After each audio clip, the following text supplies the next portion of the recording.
Donc c'est parti. Bonsoir à tous. Du coup, on vous propose ce soir un retour d'expérience avec l'équipe de Soléman. Nous avons 3 membres de l'équipe qui sont là en visio.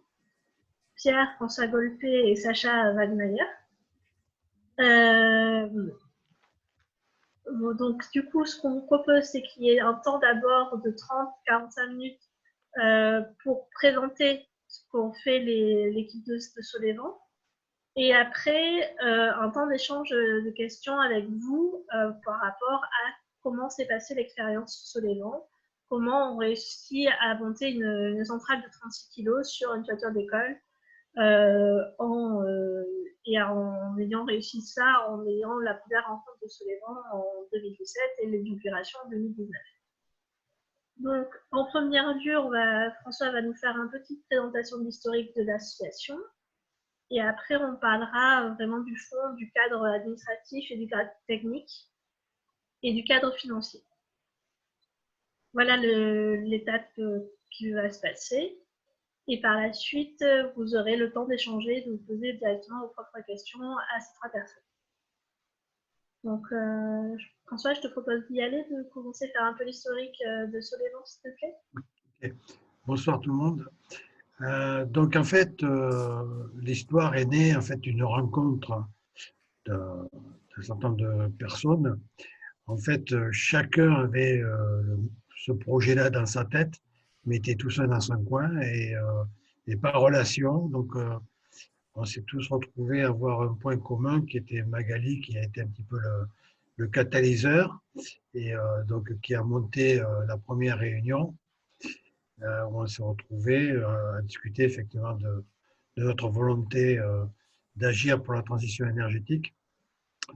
Et donc très vite, on a réfléchi à comment on allait s'organiser et définir ensemble quelles étaient un petit peu nos valeurs qui nous réunissaient. Et donc on est parti d'abord par la création d'une association donc, qui permettait de préparer un petit peu la structure finale, mais l'association, donc, d'abord il a fallu effectivement créer des statuts, mettre en place effectivement des statuts qui allaient bien. Et donc dans la deuxième phase, après la création de l'association, donc on commençait à nous rejoindre aussi quelques autres personnes. Et donc là, on a commencé à travailler quelle allait être la structure finale qui allait porter les projets de production. Donc, on a hésité longuement entre créer une société commerciale classique, donc une SAS, ou créer plutôt une société coopérative qui était plutôt de type SIC. Et donc, on a opté quand même pour la SAS parce que c'était un peu moins contraignant, plus facile à mettre en œuvre, mais en se gardant quand même un fonctionnement coopératif. C'est-à-dire que effectivement, ce n'est pas le nombre d'actions qui détermine le nombre de voix de vote, mais c'est vraiment la personne physique, une personne physique ou une personne morale qui a un droit de vote, quel que soit le nombre d'actions qu'elle possède. Donc ça, c'est voilà. Donc la société s'est créée comme ça pour démarrer un projet sur Bègue. Voilà. Et donc, lors de la création de la société, pareil, on a défini les valeurs de la société, comment elle devait fonctionner, quel était son mode de gouvernance, qui faisait quoi dans la structure. Et donc, on a opté pour un comité de gestion avec une présidence unique. Donc, voilà. Et ça, effectivement, c'est toujours un peu compliqué, on va dire, entre guillemets, puisqu'on a dû faire quelques allers-retours avec le greffe du tribunal de commerce pour déposer des statuts de la société. Bon, mais sinon, on va dire, c'est un point de détail. Voilà un petit peu, de manière globale, comment se sont créées les deux structures. Les deux structures cohabitent. L'association, donc, elle est là pour faire de la promotion hein, et faire de l'éducation, on va dire, à la transition énergétique. Et la société, ben, c'est bien développer les projets. Donc, l'association est un petit peu un support, un complément qui permet effectivement de sensibiliser du public, de sensibiliser des citoyens pour venir rejoindre derrière la société. Voilà, je crois que j'ai fait un tour global de l'historique. Bon, on verra après s'il y a des questions particulières. Magali, je te rends la parole. Merci François, merci pour cette présentation. Effectivement, donc maintenant la société a été créée en fin 2018. En 2019, vous avez inauguré votre première centrale. Au niveau administratif, on va parler des démarches administratives à faire pour pouvoir réaliser ce type de projet. Donc là-dessus, c'était Pierre et Sacha qui ont pas mal travaillé sur ce qui s'est passé au niveau des démarches administratives, qui vont vous expliquer un peu ce qu'ils ont fait pour conventionner, faire la convention avec la mairie, pour faire les déclarations obligatoires de travaux et choses comme ça. Donc du coup, je laisse la parole à Pierre et puis après Sacha, tu compléteras, ça te va? Ok. Allez Pierre, vas-y. Bonjour à tout le monde. Alors sur ce premier projet à Samba, on a beaucoup travaillé déjà pour commencer avec les services techniques. Donc c'est vrai que ça a été quelque chose de très facilitant. On a de bons échanges, on a pu constamment échanger faire des va-et-vient pour voir les problèmes au fur et à mesure qui se posaient, mais ça on reviendra peut-être un peu dessus après. Comment on a fonctionné pour réaliser ce projet? On a commencé en fait par faire ce qu'on appelle une manifestation d'intérêt spontané. C'est-à-dire que la société Solévent a déclaré auprès de Bègle le fait qu'elle était intéressée par installer des panneaux photovoltaïques sur ses toitures, sur ses bâtiments publics, sur Samba en l'occurrence. Suite à cela, la mairie a dû délibérer pour nous accorder, en tous les cas avant pour mettre en concurrence, avec en faisant de la communication, en ouvrant la possibilité à d'autres personnes, d'autres structures de venir candidater également sur le bâtiment que l'on avait sélectionné. Suite à cette mise en concurrence, finalement la mairie a délibéré en notre faveur, c'est-à-dire qu'elle a pris une délibération en conseil municipal indiquant que Solévent était la structure choisie pour installer des panneaux photovoltaïques sur la toiture de Marcel Samba. Suite à cela, on a dû ensuite préparer une convention d'occupation temporaire du domaine public, qui est un lourd travail là pour le coup, puisque c'est une convention qui est signée entre la société citoyenne donc Solévent et la mairie pour mettre en lien, c'est contractuel, hein, c'est un contrat pour mettre en lien les droits et obligations de chacun.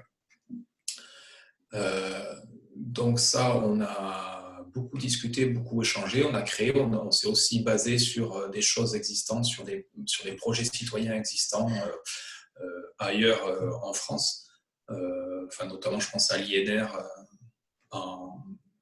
au Pays Basque, qui avait pas mal travaillé là-dessus. Et donc, on a abouti à une convention d'occupation temporaire du domaine public qui a été votée en conseil municipal, donc acceptée en conseil municipal. Et à partir de là, on a pu faire de la publicité pour pouvoir réunir les citoyens autour de ce projet. Mais ça, on verra ça plus tard. Est-ce que j'ai dit à peu près tout ce que j'avais à dire là-dessus pour l'instant? Oui, je pense que je vais laisser la parole à Sacha maintenant. Donc bonjour, pardon. C'est la phase, on va dire, de préparation de l'installation, en fait, qui est la relation entre la mairie et la société.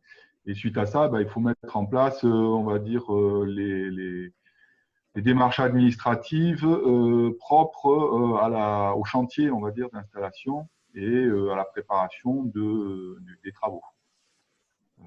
Donc, dans un premier temps, il faut déjà avoir l'autorisation de la mairie pour faire les travaux.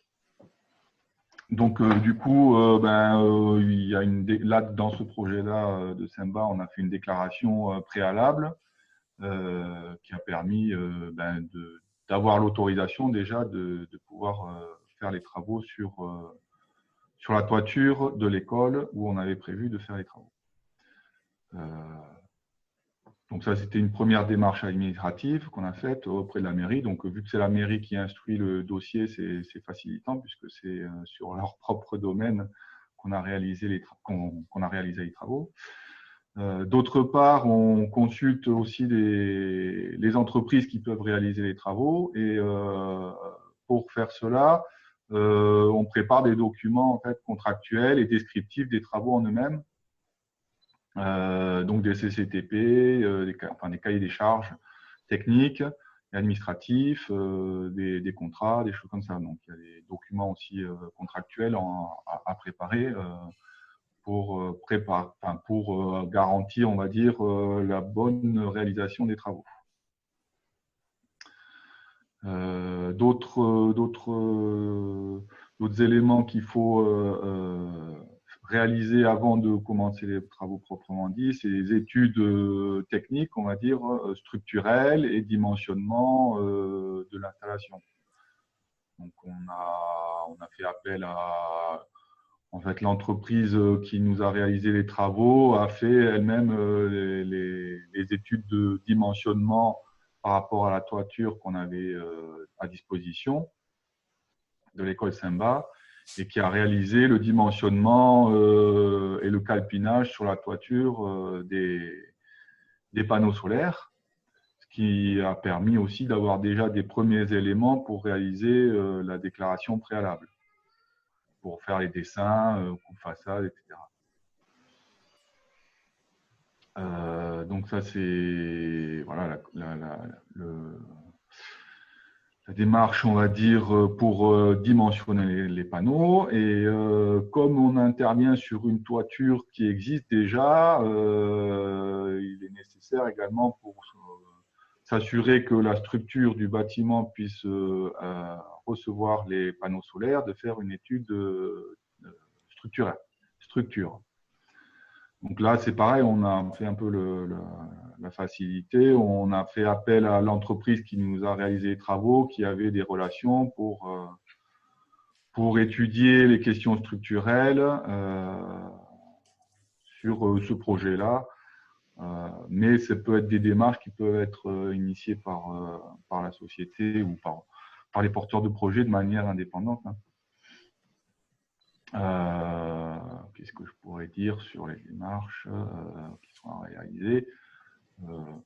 Après, après c'est définir un planning général, contacter les futurs concessionnaires s'il y a, dans le cas d'une revente, nous on a revendu on revend l'électricité donc sur le réseau EDF, donc il a fallu qu'on contacte Enedis pour prévoir le raccordement, etc. Ce qui est souvent une démarche relativement longue parce qu'ils ne sont pas forcément très réactifs.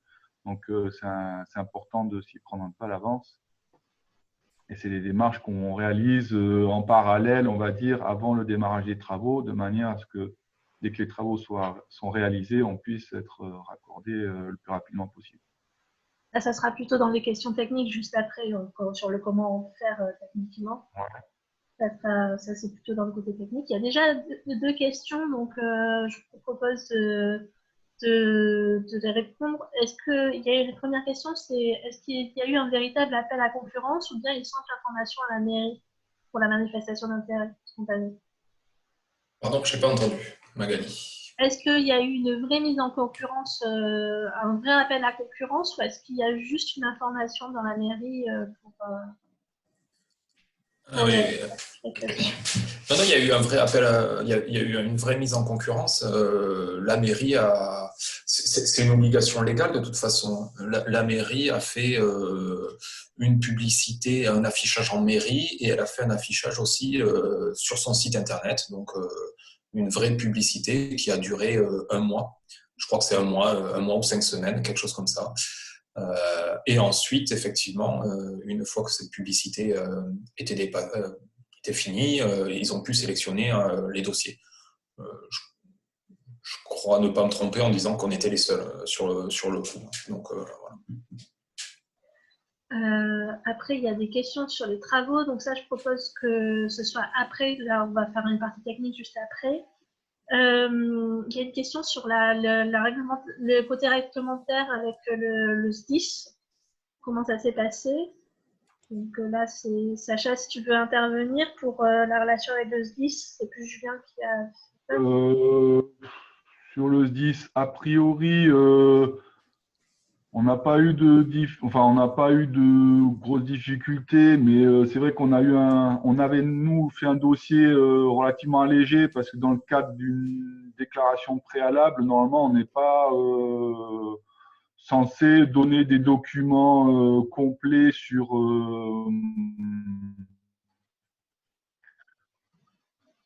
une intervention qui ne concerne que la toiture en fait.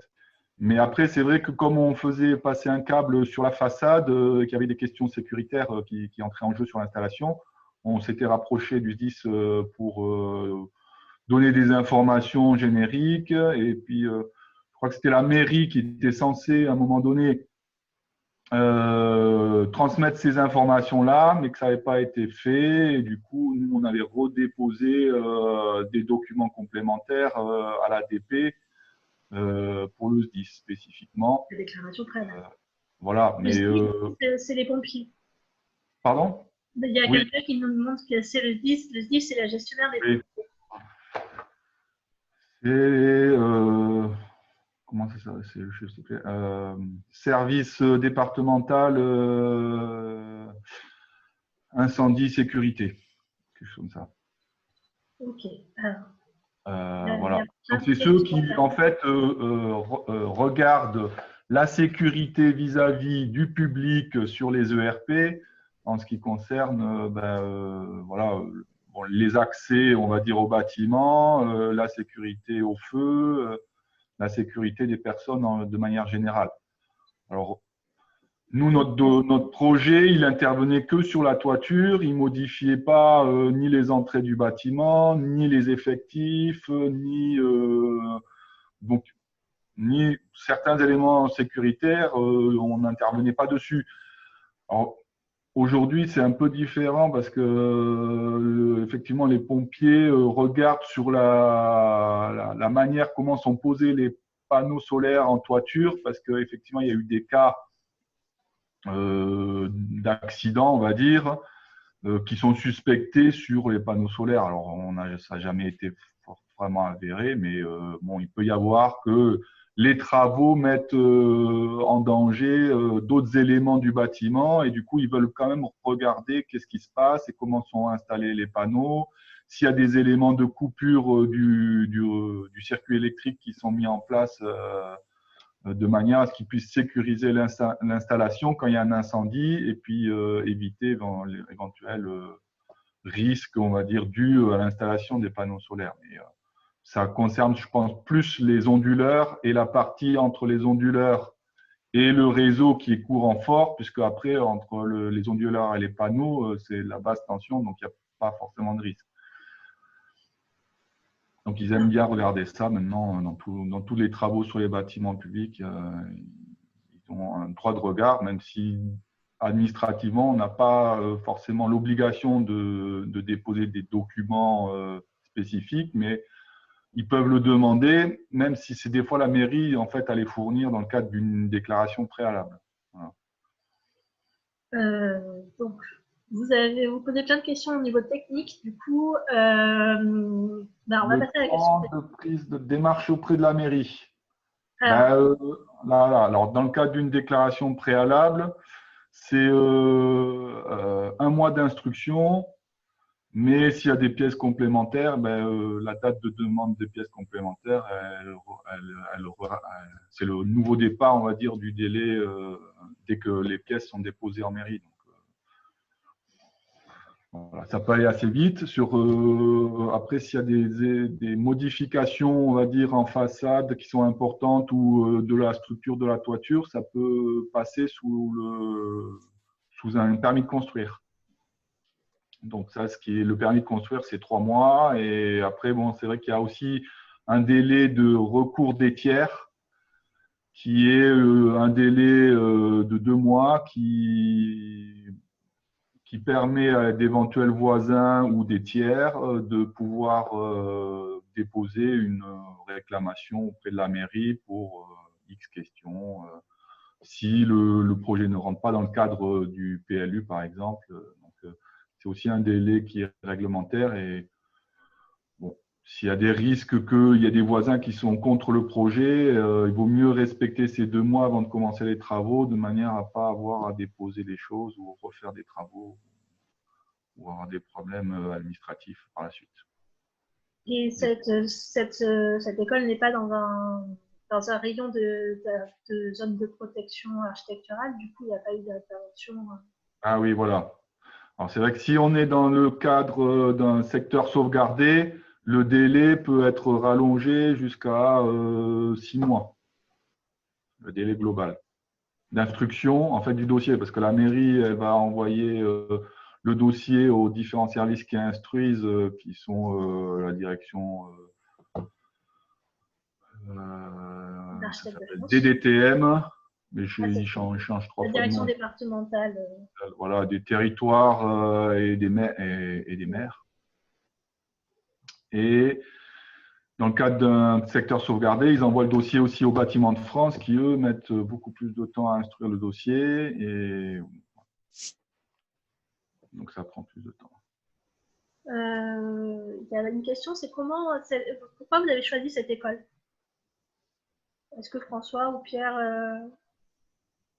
François, Oui, moi je peux répondre. Enfin, d'abord, quand on a commencé à se réunir, à travailler ensemble, donc on a chacun de son côté, on n'habitait pas tous dans la même commune, donc c'est bien parce qu'on a tous un petit peu rayonné, savoir où est-ce qu'on pouvait avoir une réponse favorable.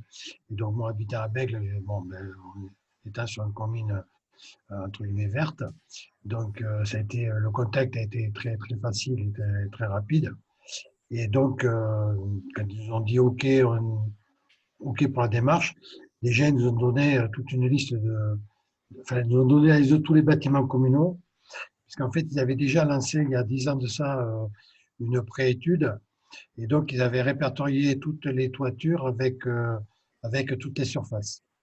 Donc, à partir de là, nous, on est allé faire une petite étude sur le terrain, voir comment étaient les expositions, bon, sur place et aussi sur Google Maps, pour voir un petit peu comment étaient exposées les différentes toitures de la commune, enfin des bâtiments communaux. Et donc, on a choisi une école comme ça, puisqu'en fait, effectivement, elle avait une belle exposition plein sud. Voilà un petit peu comment a été sélectionnée cette première école.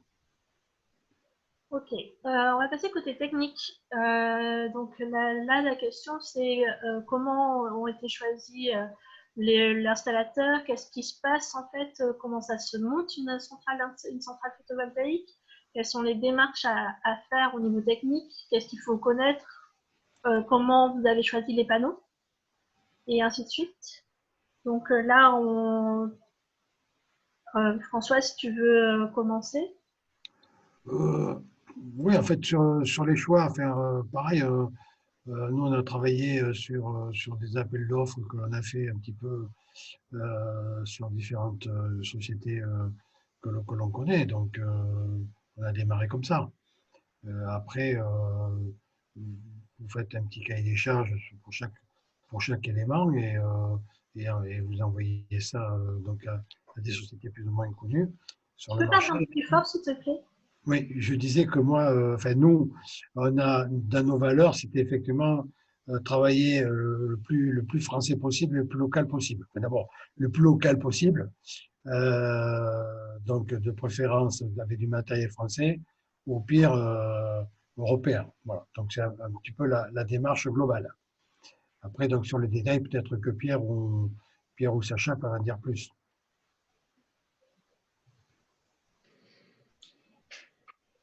Lancez-vous. Vas-y Pierre, tu te lances. Bon, on a, oui, on a fait cette petite mise en concurrence. Après, de toute façon, on était tous d'accord sur le fait qu'on voulait travailler avec du matériel le plus local possible. D'ailleurs,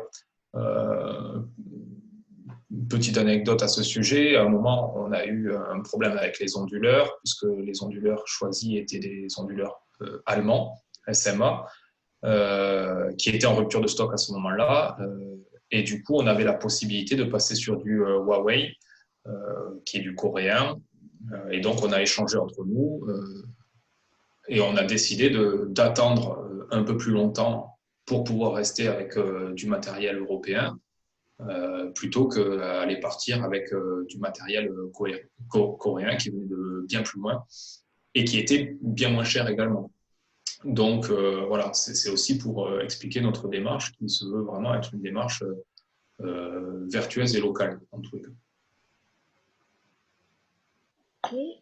Le conseil qu'on peut donner, c'est que pour le choix des entreprises, c'est toujours bien d'en consulter plusieurs sur la base de documents descriptifs, cahiers de charges qui sont les mêmes pour toutes les entreprises. Même si après, dans le choix définitif de l'entreprise, on avait déjà des contacts, des personnes qu'on connaissait, et du coup, ben, c'est vrai qu'on avait plutôt envie de faire travailler telle ou telle entreprise. Mais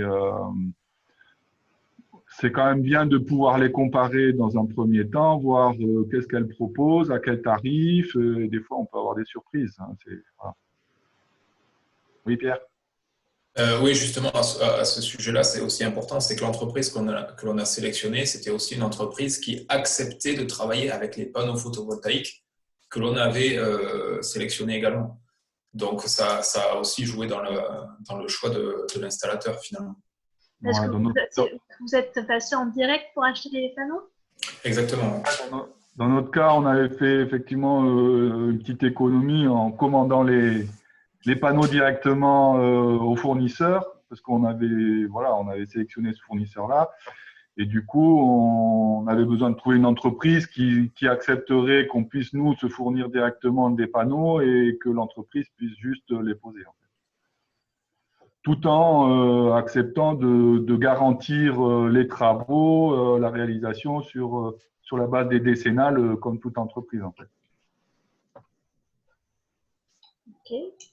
Alors, on me demande quelle société avez-vous choisi?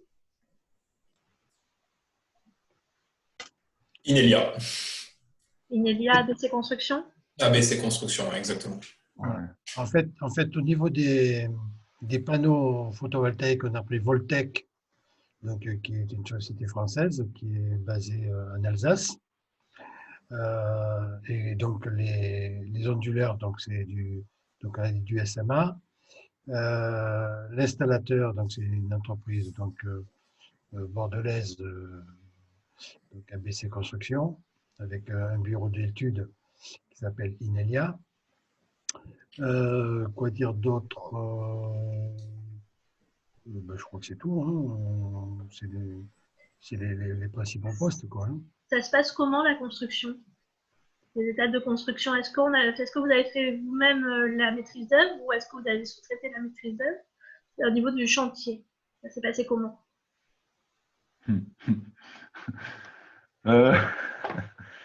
Non, ça s'est globalement bien passé. On avait décidé effectivement qu'on avait en interne suffisamment de compétences, on va dire, pour faire suivre les chantiers. Et puis, dès qu'on avait envie de faire confiance à l'entreprise, donc c'est ce qu'on a fait. Et on est allé voir de temps en temps sur le chantier pour voir comment ça se passe, si ça avançait dans le timing qui avait été prévu. Il y a eu des trébuchés, mais bon, ça arrive toujours sur les chantiers. Il y a toujours des aléas, des imprévus.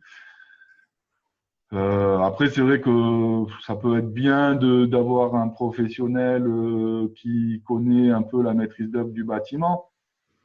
Mais dans notre cas, comme moi, je suis du métier, c'est moi qui ai un peu essayé de gérer le contrôle, entre guillemets, des travaux.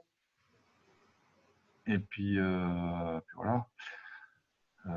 Il y avait un autre sujet, j'avais une question. Et ça se passe comment, en fait, concrètement, la pose des panneaux avec les onduleurs? Ça se passe comment au final les travaux? Parce que finalement, on voit rarement des panneaux se faire installer comme à côté de chez nous. Donc, on ne sait pas forcément comment ça se passe. Assez vite. Ça se passe assez vite. En fait, dans notre cas, c'était assez rapide en théorie, sauf que effectivement, ben, au niveau du timing, nous, on avait décidé de faire les travaux pendant les vacances pour éviter ben, les questions de sécurité vis-à-vis des utilisateurs de l'école, donc les élèves, les maîtres, les professeurs, le personnel. Sinon, ça implique effectivement des dispositions de sécurité supplémentaires qui sont souvent complexes à mettre en œuvre et coûteuses pour l'entreprise qui vous le facture. Donc, et donc, dans notre cas, ben, on avait prévu, nous, de faire les travaux au mois d'août, à partir de la début de troisième semaine. Et puis, au dernier moment, ben, l'entreprise qui nous a dit non, ben, nous, on va décaler d'une semaine, mais on arrivera à être dans les timings, on pourra finir les travaux en une semaine.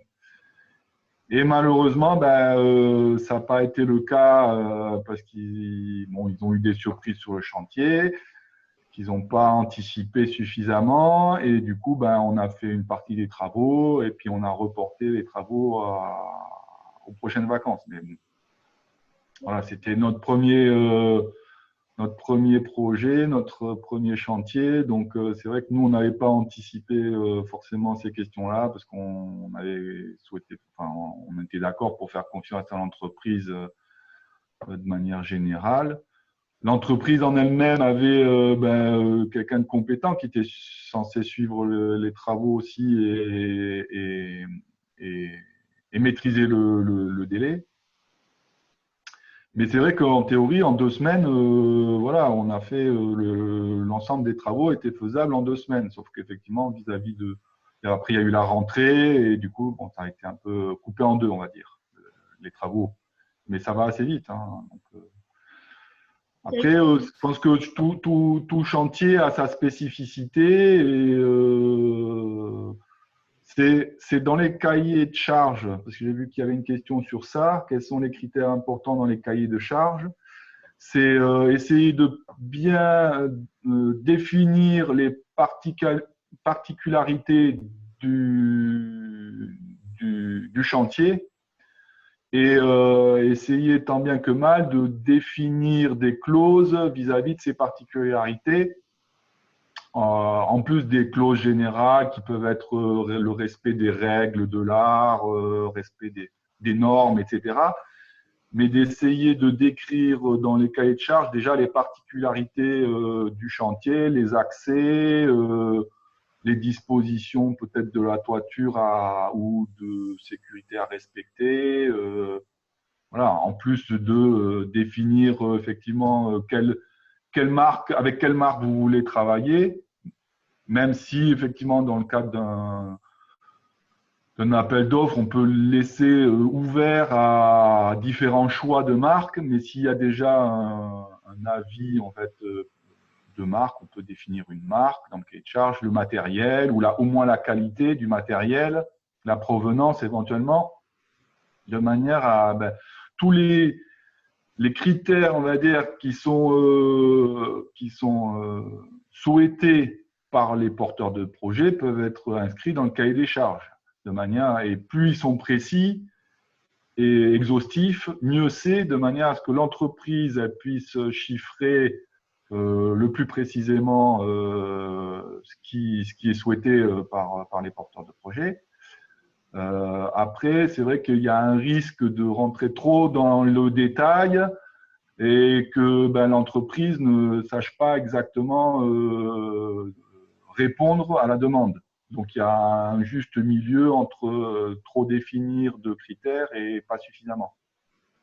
Pour ceux qui posent la question comment avoir accès à un cahier des charges, vous êtes adhérent de CIREMA, du coup, vous avez votre si vous êtes adhérent, vous avez accès à l'espace adhérent d'énergie partagée.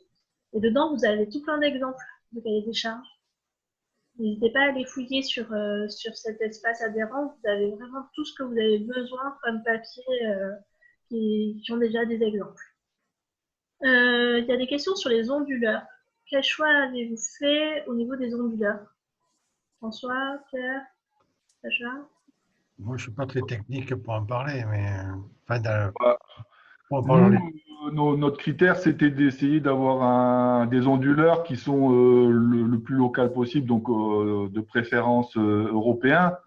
Après, c'est plus l'entreprise qui va faire une proposition technique, qui va définir déjà le dimensionnement, la puissance, éventuellement la marque de manière précise. Si nous, on n'a pas déjà défini de marque, elle va faire une proposition. Et de pouvoir aussi adapter les onduleurs à l'installation et aux panneaux, en fait. Donc, c'est un ensemble. On peut difficilement obliger une entreprise à choisir certains onduleurs et des panneaux.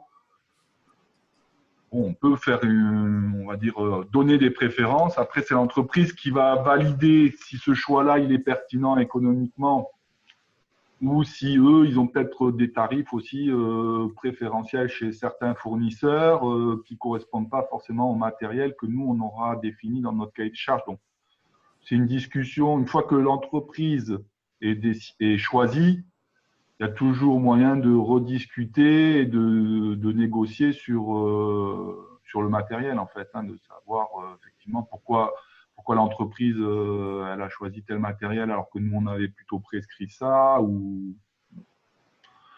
Et dans votre cas, sur les cols de Samba, ce sont des onduleurs habituels, ce ne sont pas des micro-onduleurs, c'est bien ça? Oui, ce sont oui. Il y a 2 onduleurs. On a 2 ouais. Parce qu'on a le parc et en fait, il fait 200 mètres carrés, quelque chose comme ça. Et on a séparé en 2 groupes de panneaux solaires qui sont accordés sur 2 onduleurs différents, en fait. De manière à dimensionner, le dimensionnement de l'installation, elle a été répartie sur 2 onduleurs différents. De manière à ne pas être sur des machines qui soient trop grosses aussi, répartir aussi le risque des éventuelles défaillances d'un panneau, parce qu'en fonction des installations, un panneau peut réduire la performance de tout l'ensemble du circuit, et le fait de faire des groupements de panneaux permet de limiter le risque que toute l'installation soit rabaissée en rendement s'il y a un des panneaux qui est défaillant ou qui a une perte de performance. Et du coup, on essaye de… Voilà, c'est l'entreprise qui nous a conseillé effectivement de répartir l'installation sur 2 onduleurs. Ok, merci Sacha. On va passer sur le côté communication, financement du projet. Il y a déjà plein de questions par rapport aux parents d'élèves, s'ils ont été freins, s'il y a eu des questions sur les ondes et ainsi de suite. Donc, Pierre, je pense que Pierre et François, qu'est-ce que vous pouvez dire sur ces questions-là? Les parents, non, n'ont pas du tout été un frein pour la simple et bonne raison que, à notre grande surprise et un peu, il faut le dire, on est un peu déçus de ça sur ce premier projet, c'est que les parents ont été assez absents des débats et ont été assez peu impliqués sur le projet, alors que nous, notre but et notre volonté première, c'est bien de réunir un peu les personnes autour de ça. Alors, il y a des explications là-dessus, des explications rationnelles là-dessus, mais c'est vrai que ça a été une petite déception, donc absolument aucun frein là-dessus. Mais pourtant, il y avait des parents pour l'inauguration et ils étaient plutôt favorables en fait. Oui, mais forcément, les parents qui se sont déplacés pour l'inauguration étaient nécessairement favorables. Après, voilà. C'est vrai, on n'a pas eu trop de retours d'ailleurs sur les avis des parents de manière générale. Même si on avait rencontré la directrice de l'école, elle ne nous a pas fait remonter. Bon, c'est vrai qu'il y a toujours peut-être des inquiétudes, mais s'ils avaient vraiment été inquiets, je pense qu'ils seraient venus peut-être nous poser la question directement. Donc, a priori, c'est qu'ils ne se sont pas trop inquiétés, et voilà, ni impliqués ni inquiétés. Ok. Et alors après communication et financement, comment vous avez réussi à financer tout ça? Là, c'est le nerf de la guerre, finalement. Sur le financement, il y a 80% de notre financement qui est un emprunt bancaire. Alors ça, je laisserai après François parler un peu plus en détail de ça. Donc 80% du financement, c'est un emprunt bancaire. Donc ça veut dire que les 20% restants, ce sont nos fonds propres. Sur ces 20% de fonds propres, on a à peu près 10% on va couper à peu près comme ça, 10% d'apport personnel, donc tous les actionnaires qui nous ont rejoints, et 10% qui proviennent d'une subvention mise en place par la région de l'Aquitaine avec l'ADEME, qui favorise le financement participatif des citoyens dans les projets citoyens, et qui implique que pour tout euro versé par un citoyen dans une structure citoyenne, il y a 1 euro qui est versé par la région. Combien a coûté le projet? À peu près 40 000 euros. Voilà, donc ça fait ça. Et puis ensuite, donc les 10% qui viennent vraiment de nos fonds propres, de nos actionnaires, il a fallu faire de la communication. On a participé à des événements. Oui, c'est ça exactement, pour Corentin. Ouais. On a participé à des événements, le World Impact Summit. On a fait un ciné-débat, on a créé un ciné-débat autour de la projection du film Après-demain. On a participé à l'avant-première, on a organisé l'avant-première d'Après-demain Omega à Talence. On a fait des réunions. Pas à Talence? Non, à Bordeaux. À Bastide. À la Bastide. À la Bastide, pardon. On a fait également des réunions publiques, et pour ces réunions publiques, on a essayé de choisir des lieux emblématiques de Bègles, des cafés, notamment des cafés associatifs, un café associatif, et puis un café aussi qui est emblématique du centre-ville de Bègles, dans lesquels on a fait des réunions publiques pour essayer de faire connaître le projet, essayer de trouver de nouveaux actionnaires. De manière générale, on a essayé de participer aux événements aussi qui étaient déjà organisés par d'autres structures pour essayer de se joindre et de communiquer dans ces événements-là, comme le World Impact Summit, par exemple, qui était à Bordeaux, où on n'a pas forcément eu beaucoup de succès, mais ça a permis, nous, de nous organiser et d'apprendre aussi à être présent sur des événements et avoir du contact avec du public qu'on ne connaît pas, leur expliquer le projet, etc. Donc, c'est intéressant aussi. Et François, au niveau… Pardon, Pierre, vas-y. Ouais, juste, je veux ajouter juste ça, c'est qu'on avait fait aussi le choix de mettre un coût de l'action qui était relativement accessible pour tout le monde, donc à 50 euros. Ce qui fait que c'est chouette parce que ça permet d'impliquer plus de personnes. Il y a plus de personnes qui peuvent peut-être nous rejoindre, mais en même temps, ça crée aussi une potentielle difficulté. C'est qu'il faut aller chercher plus de personnes, plus d'actionnaires pour pouvoir financer le projet. C'est tout. François, niveau bancaire? Oui, avant le bancaire, il y avait d'autres questions. Là. Vous contactez là sur des parts d'élèves.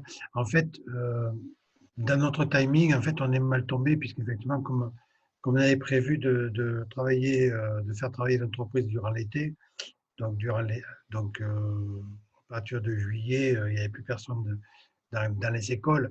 Et en fait, comme on faisait l'inauguration début septembre, c'est très mal tombé par rapport à la mobilisation des parents d'élèves à ce moment-là. Donc, oui, en fait, il faut contacter les assos de parents d'élèves. Et on avait quand même fait une réunion des parents d'élèves. Oui, mais en fait, ça n'avait pas eu l'effet escompté puisqu'on n'a pas eu grand-chose. Mais bon, Oui, au niveau financier, pareil, là, comme on faisait un gros emprunt de plus de 30 000 euros, c'était le premier, donc c'était pas forcément évident de trouver la bonne banque. Donc effectivement, il faut faire pareil.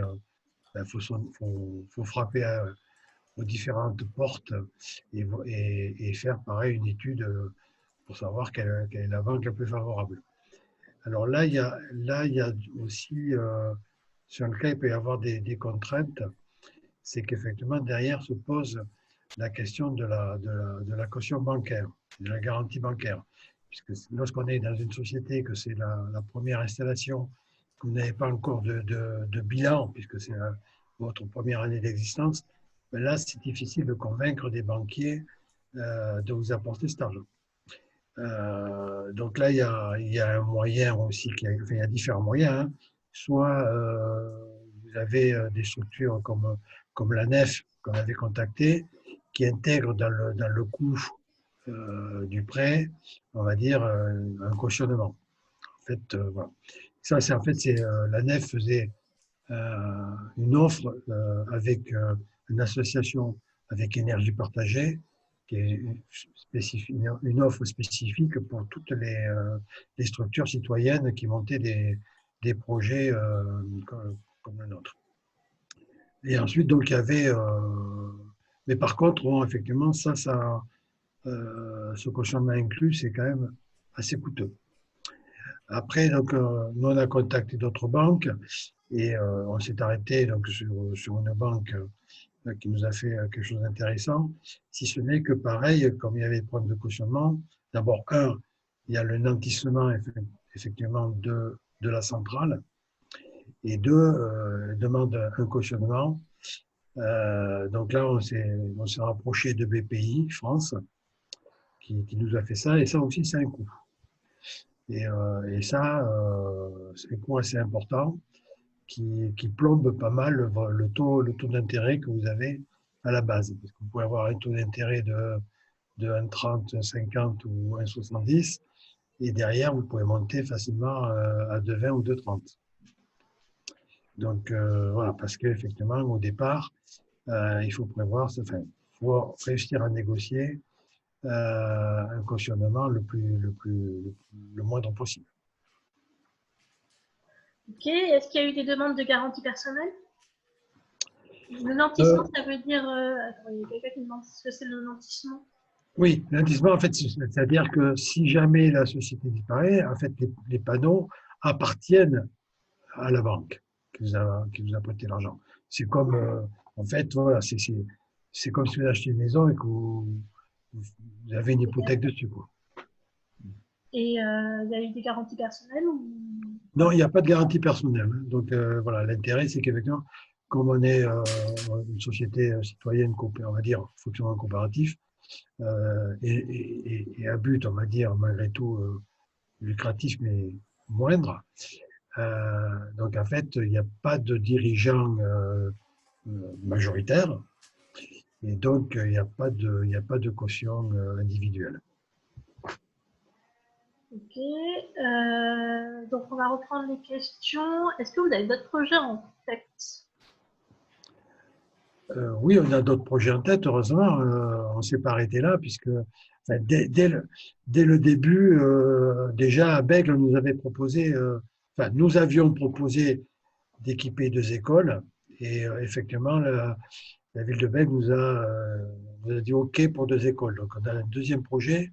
Alors, ce qu'on n'a peut-être pas dit, c'est que le premier projet, c'est un projet de 32 kilos. Et là, le deuxième projet qu'on va faire, on va aller encore plus haut, plus loin, puisqu'on va faire un projet de 90 kilos, 95 kilos. En gros, on verra exactement sur les différentes toitures qui sont à disposition. Oui, on avait ce deuxième projet, mais on avait aussi d'autres projets sur d'autres communes, bon, qui pour l'instant sont un peu figés à cause un petit peu de l'instabilité politique locale. Donc, oui, en fait, il faut, dès que vous montez un projet, il faut passer au suivant, quoi. Il y a une question, l'énergie partagée n'est pas en mesure de financer avant le prêt. avec le prêt La Nef, en fait, vous pouvez avoir des apports en compte courant d'associés. Ce n'est pas un prêt, c'est un prêt, mais ça veut dire que Énergie Partagée vous verse une somme d'argent sur votre compte courant que vous devrez rembourser et ce sera inclus dans le prêt. C'est une question de timing, en fait. Demain, tout à l'heure, je vais passer une question. Oui, on a, comment dire, on verse un loyer à la ville de Bègle. Bon, ça, pareil, ça se négocie. Hein. Nous, on était OK pour verser un tout petit loyer. Il y a des fois, ça peut être un loyer symbolique d'1 €, mais selon les municipalités, ils aiment bien montrer à leur, comment dire, à leur conseil municipal que ce n'est pas quelque chose de gratuit et qu'il y a bien un loyer qui est versé. Donc oui, nous, on en avait un. On va à la production. 100% revendu dans le réseau. Mais bon, au niveau du discours, on dit toujours que l'électricité prenant le chemin le plus court, elle va en premier à l'école, et puis en deuxième aux maisons alentours et dans le quartier, et puis s'il en reste un peu plus loin. Donc les électros locaux et les euros, c'est EDF. Bon. Vas-y, Pierre. Ouais, justement pour rebondir là-dessus, effectivement, on est en revente totale. Aussi pour plusieurs raisons. C'est que la première, c'est qu'on avait besoin aussi de cette visibilité à long terme. Sur 20 ans, on a une obligation d'achat pour pérenniser la structure. Ça, c'est la première raison. Et la deuxième raison aussi, c'est que pour faire de l'autoconsommation ici, c'était pas forcément possible et c'était pas forcément adéquat sur une école. Puisque là où on va produire le plus, c'est en été. Et en été, forcément, il n'y a strictement rien dans l'école. Donc, voilà, ça ne servait à rien de faire de l'autoconsommation ici. On me redemande quel est le statut de la structure. C'est une SAS, société à capital variable, effectivement. Est-ce que vous avez eu des nouveaux actionnaires depuis l'inauguration? Oui, quelques-uns. Oui, pas énormément, puisqu'en fait, on n'a pas vraiment relancé à cause du confinement. Alors, on est effectivement bloqué. Hein. On a au moins un actionnaire qui est effectivement la ville de Bègle, puisqu'en fait, ils ont voulu être partie prenante aussi financièrement. Mais bon, comme l'a dit tout à l'heure Pierre, c'est que 50 €, mais effectivement, il y en a quelques autres actionnaires, puisqu'en fait, lorsqu'on a, quand on a présenté la liste des actionnaires pour la première subvention, aujourd'hui, on a d'autres nouveaux actionnaires qui sont arrivés depuis, oui. Une petite dizaine, à peu près. Ouais.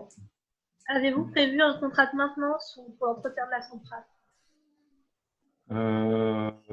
Oui, il me semble, hein, sur partiellement, avec la possibilité. On avait fait aussi chiffrer une éventuelle extension, je crois, non, il me semble. En fait, oui. On a une maintenance de base avec une éventuelle extension sur le renouvellement de certains matériels, mais je ne sais pas si on l'a.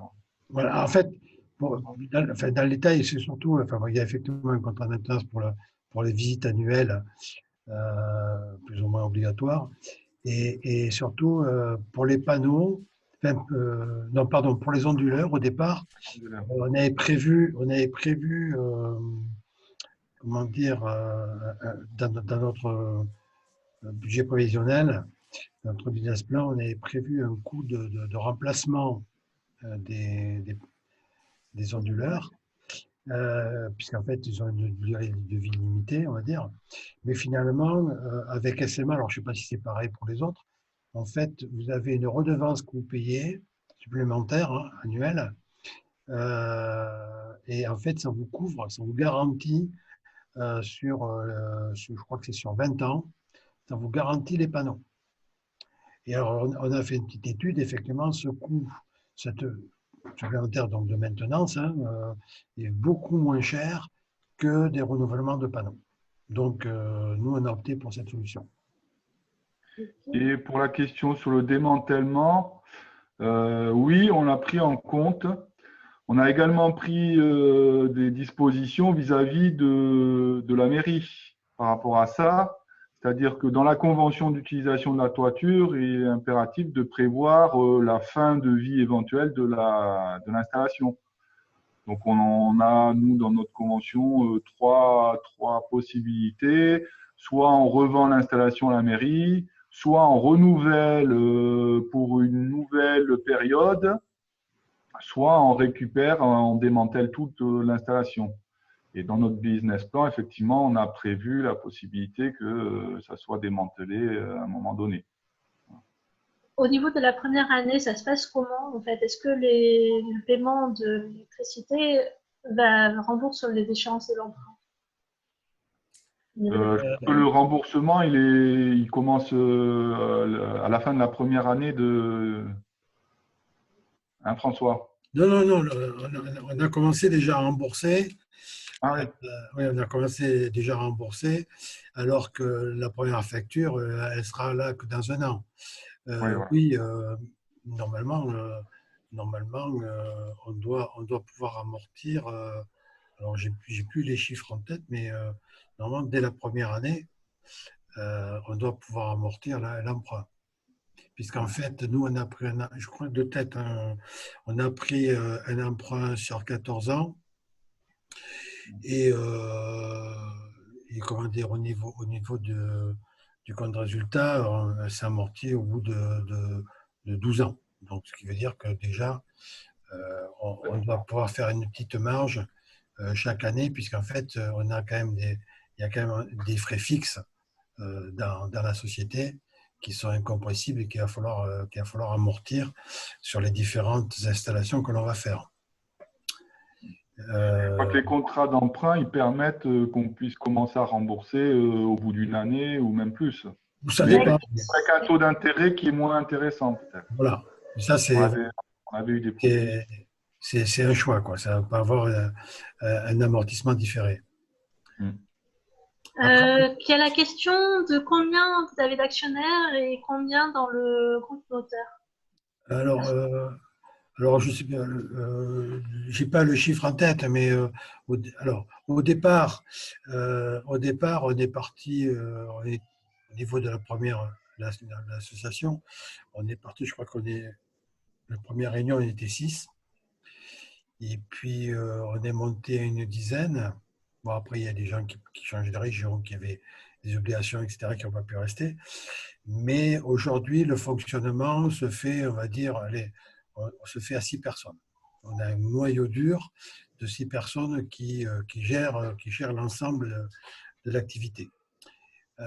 Sur les différentes questions, est-ce qu'on a envisagé de rejoindre le… Attends, peut-être François, peut-être je coupe, pardon, sur le premier projet, parce que c'est peut-être ça aussi qui intéresse. Sur le nombre d'actionnaires, on a 22 actionnaires pour pouvoir financer le premier projet. Donc on était 6, 8 effectivement sur le noyau dur et 22 ou 23 actionnaires là sur financer le premier projet en termes.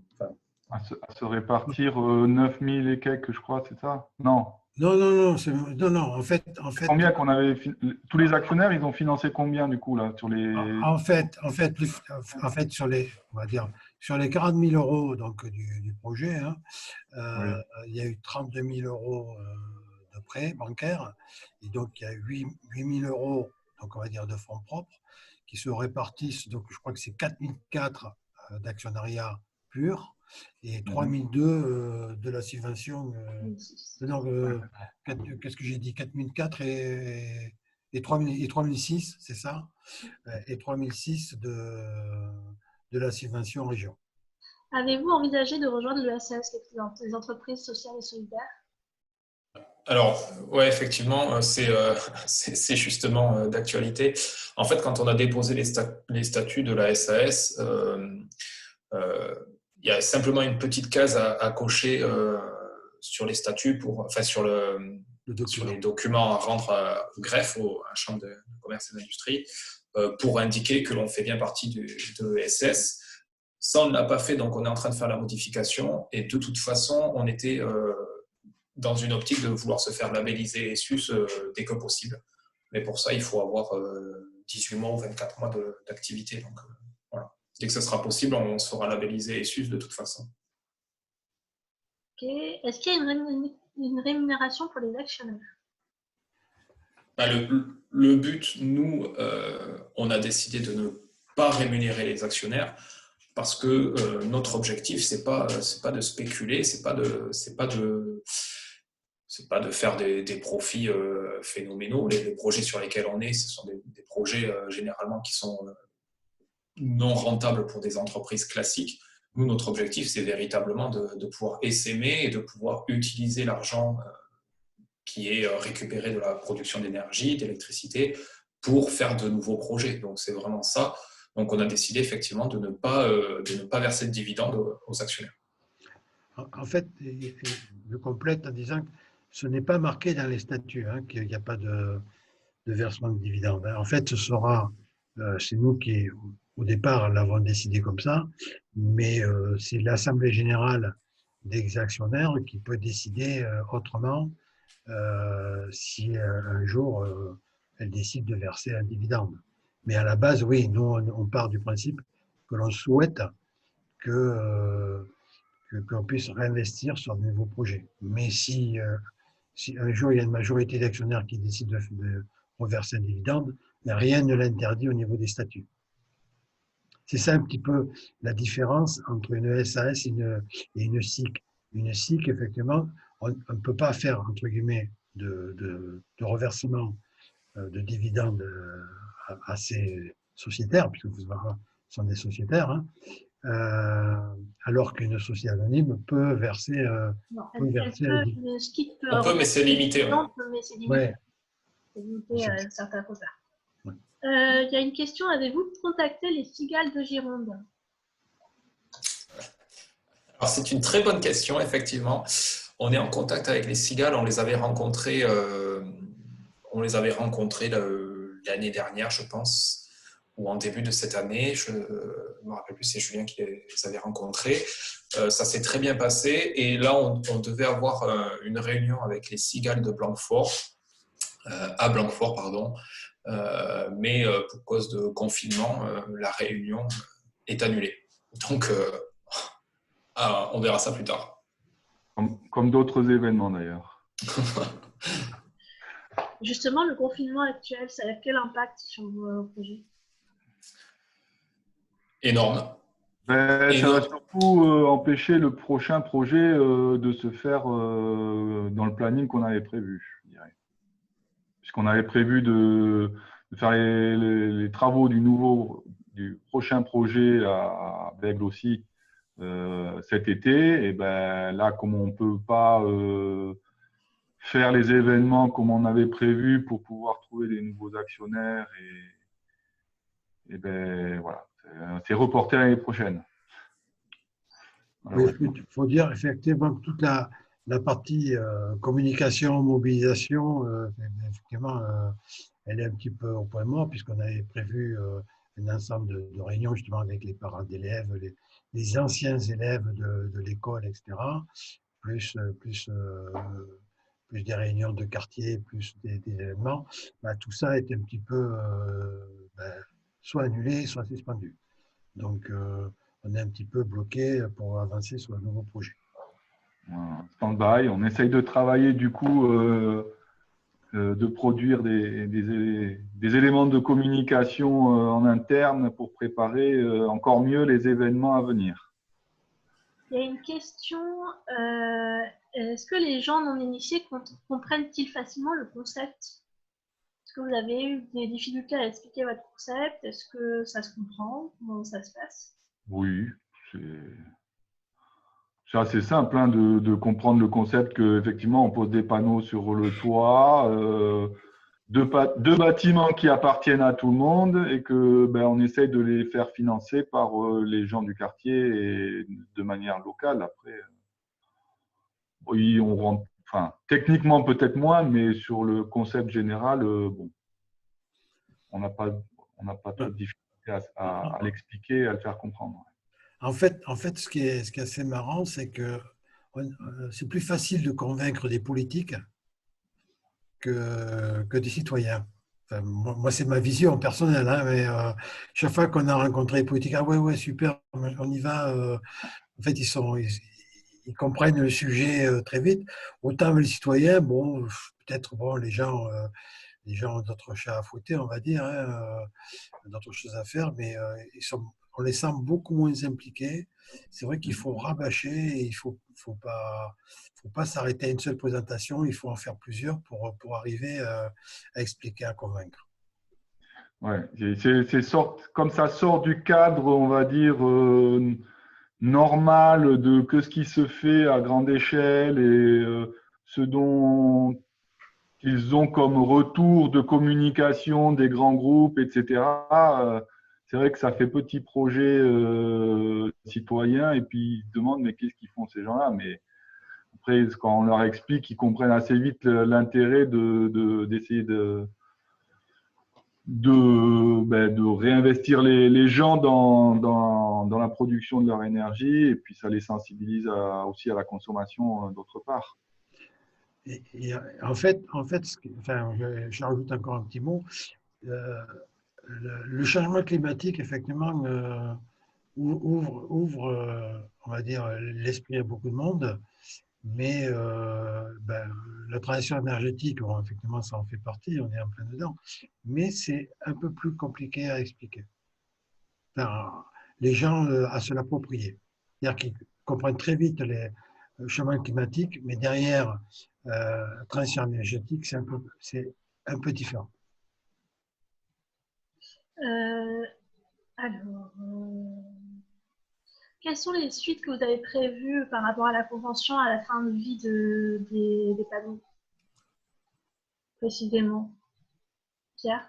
Il y a trois scénarios possibles.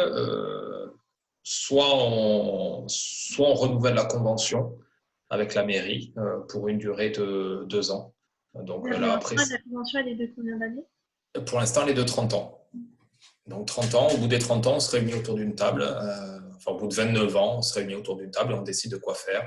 Soit on prolonge donc de 2 ans en 2 ans, soit on laisse à la mairie récupère les panneaux et l'installation, et soit sinon on démantèle et on remet tout en état comme c'était avant.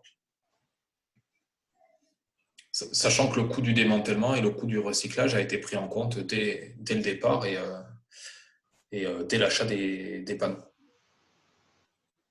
pour le recyclage. D'accord. Après, n'hésitez pas à poser vos questions. Là, on les voit sur le côté. J'essaie de prendre toutes. Oui, on a fait un état des lieux sur les bâtiments. Bon, après, assez succinctement, mais tout de même, on a fait une série de photos pour avoir des photos de l'état des lieux avant les travaux, après travaux également. Sur la question du suivi régulier, alors effectivement, nous, on a prévu d'avoir un contrat de l'entreprise qui ferait une visite annuelle et effectivement il serait préférable que un de nous puisse accompagner l'entreprise pour faire le suivi. Alors la difficulté, c'est qu'il n'y a pas un accès facile à la toiture, donc on est quand même dépendant de l'utilisation d'une machine pour monter sur le toit, etc. C'est pour ça qu'on avait fait le choix de donner de faire un contrat de maintenance en fait par rapport à l'installation, mais effectivement la relation avec l'entreprise permettrait qu'on puisse l'accompagner et puis aussi avoir nous un œil sur l'installation. Après, en ce qui concerne la détection des défections d'un panneau, aujourd'hui les compteurs sont munis de moyens de communication à distance, ce qui permet effectivement sur une durée plus ou moins longue de pouvoir éventuellement détecter si l'installation est défaillante. Mais ça ne permet pas effectivement de détecter si un panneau est défaillant. On peut voir que l'installation est moins performante que ce qu'elle devrait, mais ça donne peut-être un indice pour aller faire une visite particulière pour essayer de regarder quel est le souci éventuel sur l'installation. Il y a une question sur la gestion à distance technique pour la centrale. Il faut savoir qu'il a été développé un outil de gestion de la centrale à distance, EPIS, qui a été développé par SPUL. Donc n'hésitez pas à aller voir, il y a un webinaire qui a lieu jeudi, je crois, pour parler de ce projet, de ce gestionnaire de centrale. C'est très utilisé maintenant, donc n'hésitez pas à aller voir ce webinaire. Le loyer est-il prévu pour les années de 20 à 30 ans? Et le contrat avec EDF d'achat sera, le contrat avec EDF obligation d'achat sera terminé d'ici là. Oui, effectivement, le contrat avec EDF obligation d'achat, c'est 20 ans. Dans la convention, le loyer, alors c'est pas un loyer, c'est plutôt une redevance en fait que l'on fournit, mais c'est prévu sur le temps d'exploitation de la centrale, donc les 30 ans minimum, et plus si jamais on renouvelle la convention. Mais effectivement, la redevance est prévue. Ça a fait l'objet de négociations avec la mairie. Nous, on avait décidé, dans une optique vertueuse, de ne pas faire une redevance à 1 euro. On est un pourcentage de chiffre d'affaires en fait qui est reversé à la mairie tous les ans. Ok. Et comment ça se passe au niveau du financement de la revente de l'électricité une fois que le contrat EDF obligation d'achat est fini? La fin de contrat, elle définit juste l'obligation à un tarif particulier, mais ça ne veut pas forcément dire qu'au bout de 20 ans, ils vont arrêter de nous racheter l'électricité. Après, nous, on avait déjà plus ou moins décidé ou convenu ensemble qu'on essaierait de transférer le contrat chez Enercop. On ne sait pas trop encore quand, comment, mais bon, d'ici les 20 ans et la fin de contrat d'obligation d'achat de EDF, on sera peut-être parti chez Enercop. Et entre les 20 et 30 ans, vous faites comment pour revendre votre électricité? Eh ben, il faut refaire un contrat, j'imagine. Sur le marché de l'électricité, tout simplement, en fait. Voilà. On passe sur le marché de l'électricité et puis en fonction de… Elle est là. En fonction du marché, du prix du marché. Pardon, je suis perturbé. Le plus jeune actionnaire de Solévent. Bonjour. Allez. Allez, viens. Allez, go. Voilà, pardon.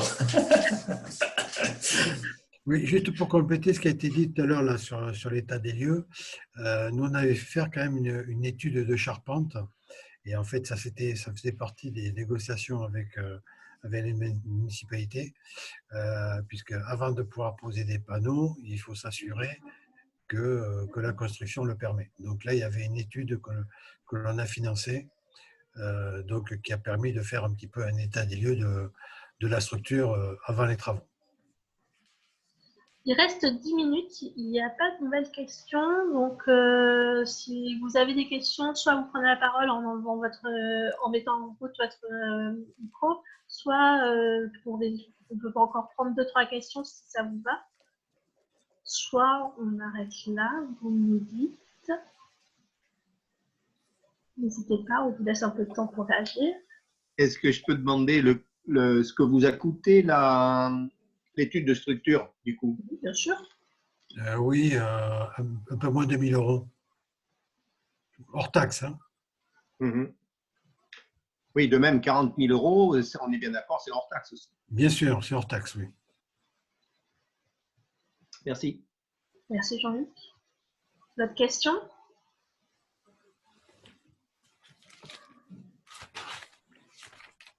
Jean-Yves? On t'entend pas. Impacter nos projets. Jean-Yves, tu peux parler plus fort parce qu'on a juste entendu vaguement la fin de ta question. Oui, je vais réessayer.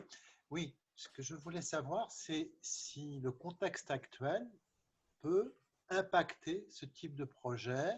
Je pense par exemple aux possibilités de prêts qu'on a au niveau des banques ou d'autres considérations? Est-ce que le contexte actuel a un impact sur le projet au niveau des banques ou autres considérations? Vous en avez parlé au début de tout à l'heure que ça avait repoussé Ouais. les projets. Pour les projets futurs, franchement, je ne pense pas, parce que bon, les banques.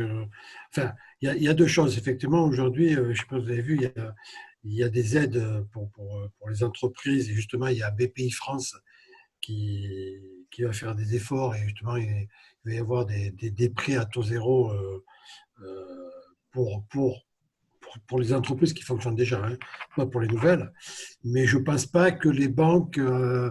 Que les banques posent des difficultés à ouvrir un prêt pour un nouveau projet. Je ne pense pas. Et donc, bien sûr, le confinement vous a sacrément pénalisé puisqu'il y a des projets qui devaient avoir lieu cette année qui n'auront lieu que l'année prochaine, puisque la levée de fonds n'est pas possible actuellement. Ouais, c'est plus au niveau de la participation à des événements et puis la création d'événements pour rencontrer du public, en fait, et pour pouvoir les convaincre de participer au projet. Ça, c'est compliqué, c'est sûr. Donc, trouver des nouveaux actionnaires, on essaye de communiquer sur les outils des réseaux qui existent, mais ça ne permet pas de convaincre les gens de nous rejoindre, hein. Il faut souvent avoir un contact, discuter avec les gens pour qu'ils soient convaincus que voilà. C'est plus une question de personnes, de rencontres en premier, je pense. Bon, comme ça. Il y avait la question aussi, est-ce que ABC Construction est actionnaire de la société? Non, absolument pas. Elle n'est pas actionnaire et il y a une question aussi qui est passée, est-ce qu'on a d'autres justement actionnaires institutionnels à part la mairie de Bègles, aucun autre actionnaire institutionnel pour l'instant. Mais après, ce n'est pas forcément non plus ce que l'on recherche en priorité. Nous, ce que l'on veut, c'est vraiment réunir les citoyens. Donc, en priorité, on va aller chercher des citoyens pour nous rejoindre. Après, Vos statuts le permettent ou l'interdisent, qu'il y ait des partenaires privés du monde du photovoltaïque? Nos statuts le permettent, sachant que le comité de gestion a un droit de regard sur l'actionnaire.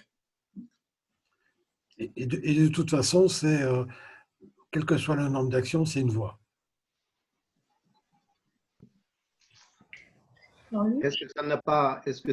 Pardon Magali, Vas-y. est-ce que ça n'a pas refroidi justement des communes ou les communes, vous travaillez essentiellement avec Bègles, si j'ai bien compris. Est-ce que le fait d'une voix, un associé, une voix n'a pas refroidi certains investisseurs éventuellement? Enfin, les investisseurs institutionnels ou privés, non. Le particulier, je pense qu'il adopte cette mesure, puisque effectivement, le poids de ces nombres d'actions n'influe pas. Après, je pense que les investisseurs que ça bloquerait de ne pas pouvoir avoir plus de force de décision dans la société, bon, ils ne s'engagent pas dans ce type de projet. C'est des investisseurs qui vont après aller sur des gros projets, essayer d'avoir des parts, plus d'actions sur des gros projets pour pouvoir avoir force de décision sur des gros projets. Nous, on est orienté, on va dire, sur des projets très moyens, voire petits. Et du coup, ça n'a pas forcément de blocage par rapport aux entreprises, même quand on communique. Moi, je pense que ça ne les rebuterait pas s'ils seraient vraiment intéressés. Mais aujourd'hui, on n'a pas eu d'entreprises qui sont intéressées. Les municipalités, au contraire, ça les rassure, je pense, dans le sens où effectivement la prise de décision elle est partagée et il n'y a pas une entité actionnaire qui puisse prendre la direction de la société et des installations qu'elle met en place sur des bâtiments publics en plus. Donc ça permet de garantir le fait que notre projet restera citoyen dans la durée et enfin, propriété particulier et répartie de manière coopérative. Oui, puis en fait, pour les entreprises privées, le retour sur investissement, enfin, ce que recherche une entreprise, lorsqu'elle investit comme ça, c'est effectivement d'avoir un retour assez significatif. Nous, on ne leur offre pas du tout ça, quoi. Donc, Alors, peut-être pas forcément. Vous avez peut-être autour de chez vous, je ne sais pas le terme exact, mais des coopératives d'artisans qui ont une philosophie assez voisine de la nôtre. Et nous, on n'est encore pas partis, mais je sais que lorsqu'on va démarrer, ils nous ont invités à les contacter parce que notre projet les intéresse. Donc, c'est quand même un ensemble d'entreprises qui sont regroupées au sein d'une coopérative. Et c'est intéressant dans l'idée aussi de tisser ce fameux lien social, y compris avec les entreprises et pas que avec des citoyens. oui, mais oui, pourquoi pas, hein. En plus, si ces entreprises-là peuvent aussi participer au projet, pas que de manière financière, ça peut être intéressant parce que vous pouvez avoir peut-être un support d'un technicien, un support d'un financier, on va dire, enfin, d'un comptable. Enfin, vous pouvez avoir une assistance non négligeable, pourquoi pas. Et une question, c'est pourquoi on parle d'investisseurs puisqu'il n'y a pas de rémunération? Tout simplement parce que en fait, c'est vraiment un investissement que l'on demande. Quand ici, pour les citoyens qui nous rejoignent, ils achètent une action. Donc une action, c'est qui donne droit à un vote, à un droit de vote lors des assemblées générales. Mais puisque c'est une action, ça veut dire qu'elle peut être revendue quand on le souhaite. Alors nous, dans les statuts, on s'est mis quelques garde-fous. Mais ça veut dire que ce n'est pas un don désintéressé en tous les cas. Lorsque je décide de partir de Solévent, je peux le faire, je revends mon action et auquel cas je repars avec un minimum ma mise de départ. C'est vrai que le terme est peut-être pas le meilleur. On peut, enfin, peut-être que le terme le plus juste, ça serait placement en fait. C'est qu'on fait un placement, on place plutôt que de mettre de l'argent dans un livret A, on le place dans notre société. Et à terme, on peut éventuellement récupérer la même somme, sans forcément avoir des intérêts. Parce qu'aujourd'hui, nous, on ne les garantit pas. Enfin, c'est une décision après collective qu'on pourrait avoir dans la société, comme on a dit tout à l'heure. Mais donc, nous, on communique sur le fait que c'est pas un don, effectivement. Donc, c'est un investissement ou un placement. Mais bon, c'est vrai que la subtilité entre les deux termes n'est pas forcément facile à comprendre. Alors, on a une information de Dominique comme quoi il a expliqué une scope du bâtiment qui s'appelle Alterbative. Donc ça, c'est pour vous si vous souhaitez vous renseigner. Et il y a une dernière question. Envisagez-vous la création d'un emploi ou un mi-temps si votre société développe d'autres projets?